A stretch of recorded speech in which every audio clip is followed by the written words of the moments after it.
So here we go. Law enforcement cell phone analysis using the ArcGIS cell phone analysis toolkit. Again, one of the reasons I do this, as I just mentioned, I consider myself a liaison between the GIS community and the police community. Get out there, introduce yourselves.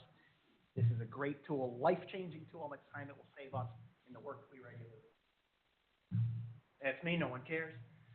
So the first phase of cell phone investigation is the preservation and extraction and analysis of data within the phone. That's if a police agency physically has that phone. Either we've obtained it via search warrant or consent from the person that gave it to us, but sometimes that's not always the case. The person could be deceased, we don't know where the phone is, they won't give us the phone, we can't get a search warrant for it, or we're trying to build a case to arrest somebody. We don't want them to know that. The second set of the phase of cell phone investigation is the acquisition and analysis of data external to the phone. That's what we're talking about today, how your phone physically communicates with that cell tower and that network. Law enforcement doesn't need your phone to do that, and I'm going to explain that. But it's very important that we understand there is a difference between having the phone and analyzing it forensically and looking at the records and how your phone communicates with the towers. So this is not, as I mentioned, a forensic analysis of the phone. I'm not looking at the content of the text messages you send. I'm not looking at your internet web browser history. I'm not looking at your Facebook activity. I see a few of you going, phew. This is not any type of surveillance, right, where I'm looking at GPS coordinates or something that's called a tower dump or a geofence or triangulation or a stingray. What it is called a historic toll analysis using call detail records. And basically, as of this year, the Supreme Court requires me to get a warrant, which is authorized by a judge, for me to go to your wireless service provider and get the records and how you communicated with that. So why is this so important to us? Well, we use cell phones a lot, right? Everyone has one. I have two in my pockets at all times. 2.18 trillion minutes of use last year. 1.76 trillion text messages last year. Approximately 320,000 cell sites in the United States right now. It's a 52% increase. That's going to continue, obviously, to go up, which, according to the United States Department of Justice, equates to the average adult creating between 20 and 55 location points per day.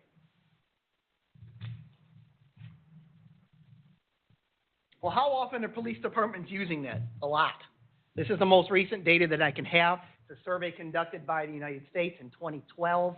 It excluded Sprint, who's one of the largest carriers. They chose not to respond. And they said in 2012 that all the other major companies responded to law enforcement requests 1.1 million times. I assure you that that number has probably doubled or tripled since this data was released. So we're doing this a lot. Anyone know what this is? Poppy seed, which is what in my world? Heroin. Beautiful flower. Deadly results, right?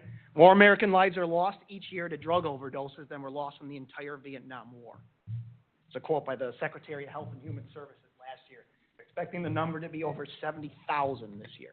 I believe that number is underreported.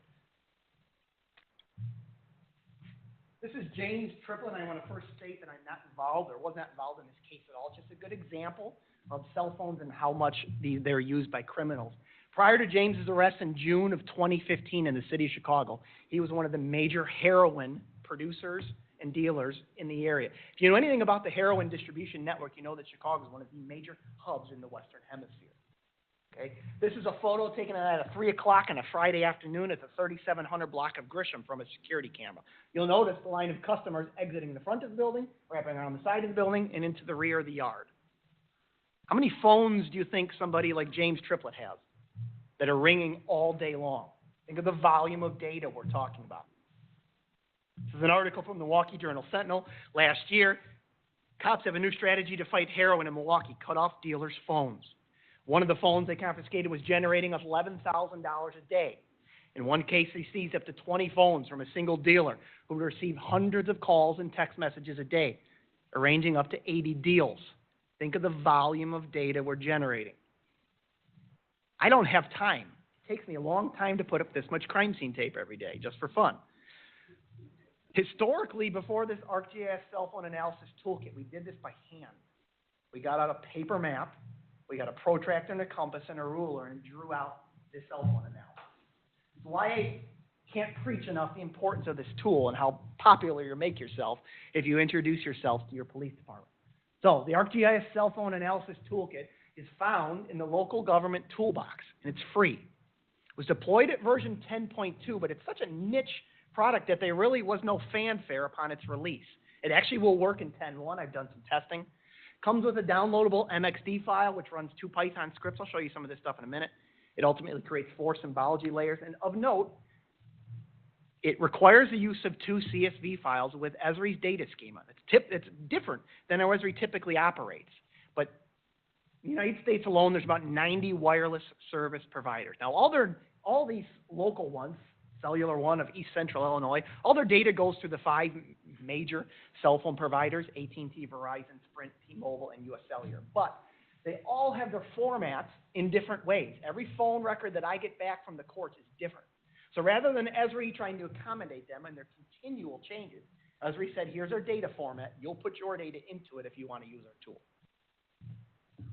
So it's important for us to understand real quick just how cell phone towers work, to understand the data in the tool. Typically, a cell phone tower is a 3-sided directional antenna array. Each side covers 120 degrees. So side 1, side 2, side 3. Okay? 3 sectors obviously equals 360 degrees. That's a good example of a tower. One tower or mast can have multiple antenna arrays. This is a tower. This is a tower in Arlington Heights, actually 7 cell towers, or 7 cell antennas on the tower. We typically don't call them cell towers, we call them cell sites. So that antenna array could be on a water tower, it could be on a building, it could be on something else rather than a tower itself. This is an example in rural Wisconsin, up where my family has a place, but this is a 1-sided antenna array. In this direction is people, in this direction is cows. So they don't need a 3-sided antenna array. They just have one spitting out that communication to that town. So the first, I'm going to backtrack. When I get data back from a judge, after getting the warrant, and the judge gives me permission to get your phone data, for example, and I get it back from the phone company, I'm typically getting data in 2 ways. I'm getting data about the cell sites, and I'm getting data about how your phone communicated with those cell sites. The first tool that runs here is called Create Cell Sites Features, and that deals with that first data set, the data about the towers. And it will create these 4 feature classes, which I'll show you here in a second. Cell sites, cell sector lines, those are those dividing lines, right? The antenna azimuth, I'll explain that in a minute, and cell sectors themselves. Very simple inputs because they know we're cops. 1 in, 1 out, right? So basically, what I get back from the phone company looks something like this. It's every sector has a unique ID, 101, 102, 103, latitude and longitude, the azimuth, the beam width. I'll show you those in a second. So, for example, the first thing that it makes is the cell site, and that's just a GPS coordinate of where that site is physically located at. Next thing it creates is the sector lines. Again, that's those 120-degree approximate beam widths. Now, those are approximates. Sometimes there's some overlap or underlap that could be intentional to give us more coverage for a more urban area or less coverage for a more rural area. These towers are very configurable for what the area needs. The next thing we look at is called the azimuth, and that's probably the most important piece of information. That 120-degree sector is aligned to a compass bearing, right?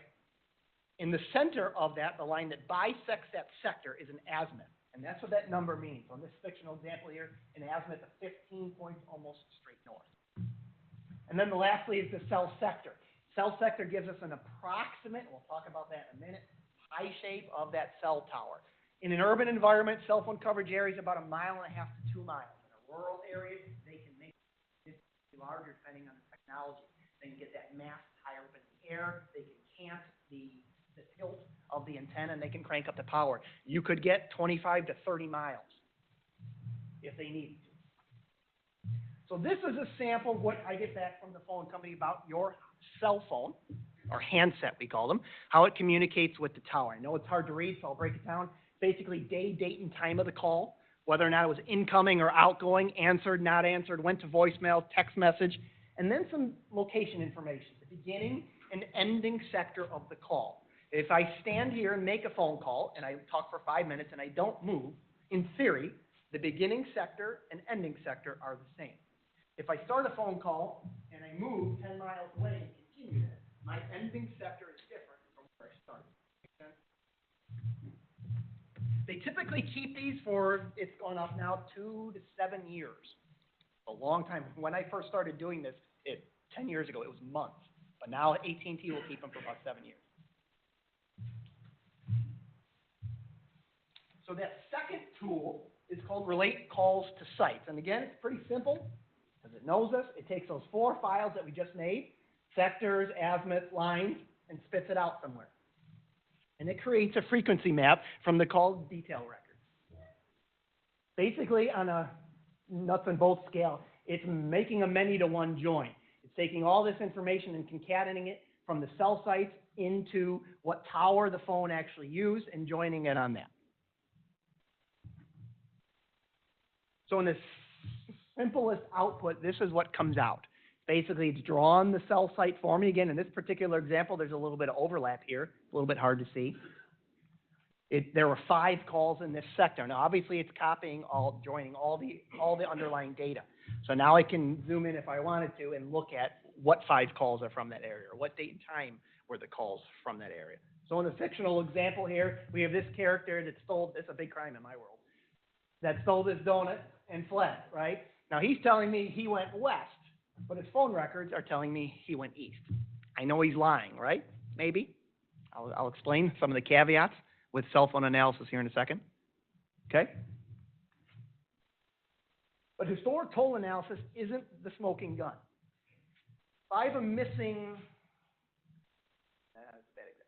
missing child that happens to have a cell phone on him, and we're in danger that that person's been kidnapped, I can call my 911 center, and they can activate the GPS coordinates in that phone.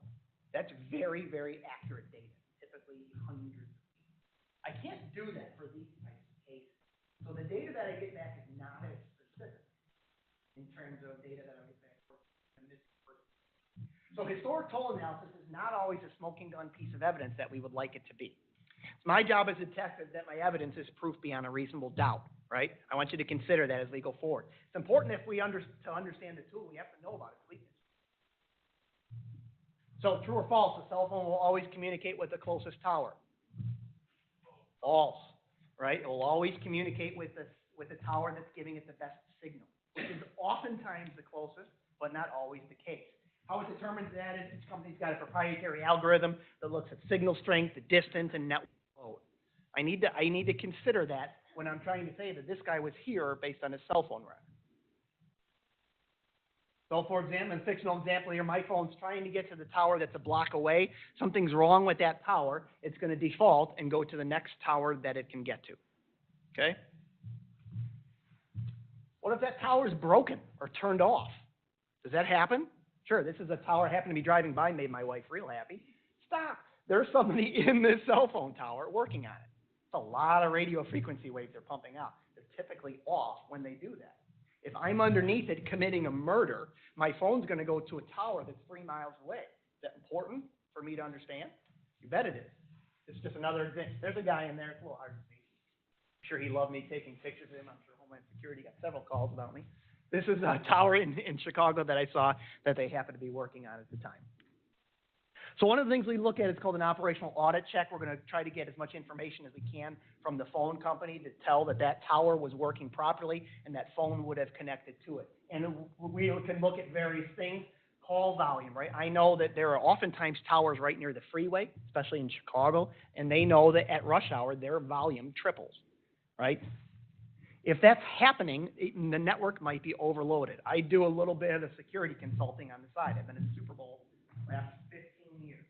They bring in almost 15 to 20 cell towers, something they called cows, cell tower on wheels, to handle the volume of data that's generated during that event. Is that important to know? Yeah. If those cows weren't there, you would not be able to get onto a network, one, or it would have dumped it to a tower miles away. It's important for me to know in my case. We can also do drive walk surveys where we can try to recreate time of day, day of week, any seasonal variations, foliage, for example, snow, rain could affect how your phone communicates with the tower. You also have to look at a little bit of math again, right? We know that approximately coverage area is 2 miles, that 120-degree arc gives us an area of about 4.184 square miles. I cannot say that that handset was at the crime scene. I can say it was in this area, right? One, I can never say the person was at the crime scene unless I had surveillance on him to say he was holding his own phone. I can say that the phone was in that area. The other thing we have to consider is radio frequencies never behave in a perfect linear pattern. They don't look like these pie shapes. I never use these pie shapes in evidence or in court. It just doesn't happen. This tower here, for example, is the tower in Arlington Heights. This is a rough approximation I just sketched. It's going to be jagged and all over the place. If my call takes place here, it might show up in this sector here, which just isn't true. Okay, I have to be able to understand and explain that. This is actually an actual cell phone map. It's called a radio frequency propagation map. This is a tower here. Every sector is different colors. You notice that none of them are that perfect pie shape, right? You can see there's actually a bunch of towers. There's a tower here. There's a tower here. There's a tower here. But that doesn't make that evidence useless to us. In fact, it's quite the contrary. I can use it for many things. One, establishing a timeline where this person or this phone was, and just as important, where it wasn't.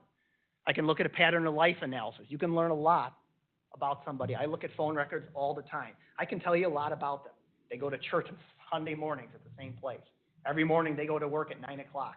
But if I have 20 days of phone records and 9 o'clock every morning he's going east, and then the day he kills his wife, it's going west, is that important to me? Is that a deviation from his pattern of life?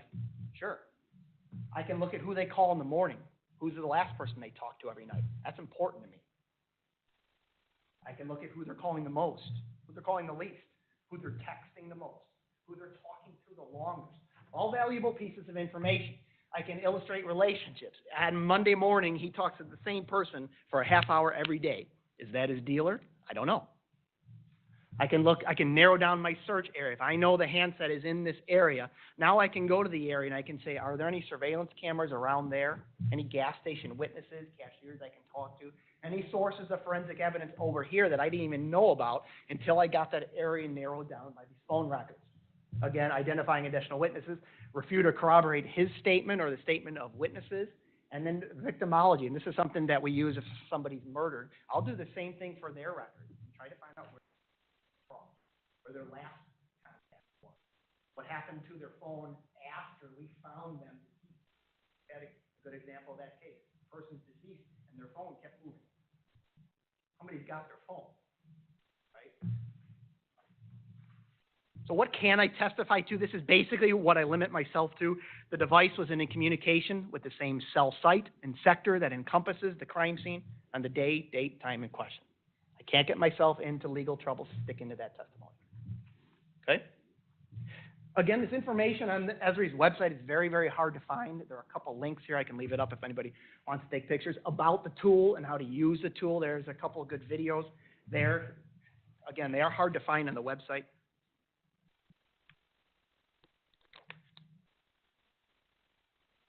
I'll wait.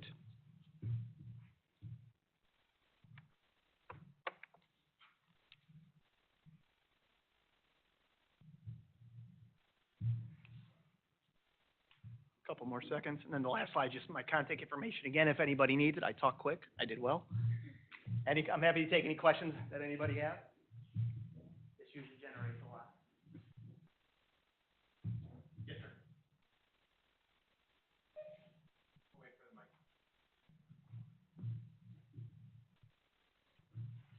In the investigations or when you're tracking, how does airplane mode or turning the cell phone off, how does that play in? I mean, does it just create a total blackout for that period of time for both instances?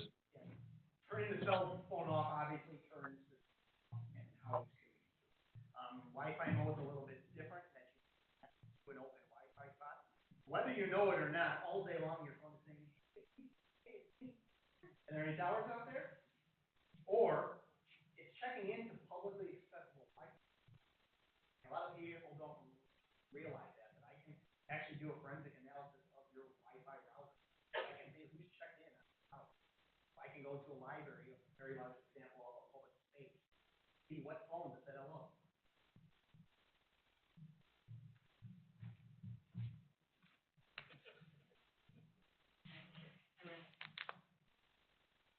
Oh, good. Yeah, question.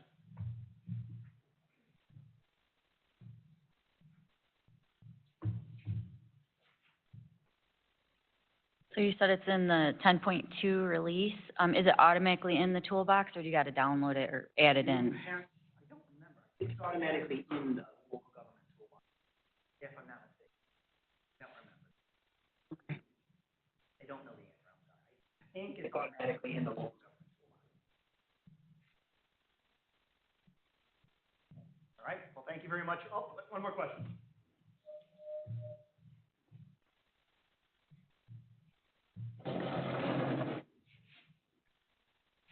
How does this play in someone decide to use a satellite phone and commission of crimes, drug dealers, gang bangers? How would you go about getting that information? But, criminals dispose of phones. Satellite phones are very expensive. They're not going to, I've never once seen a criminal communicate via satellite. They are going through phones all the time. It's difficult for us to keep up with the phones that they have, because they're changing them. I doubt that that will happen. Question interesting. So you think Sprint is better because they're not giving you data? Of course, I can't give you my opinion, but if you're asking me what cell phone provider I am. No, Sprint is notoriously law enforcement friendly in terms of getting us results we need and working. Turnaround time is usually, unless it's an accident circumstance, a missing child or active homicide, it's weeks, where some of the other ones are months.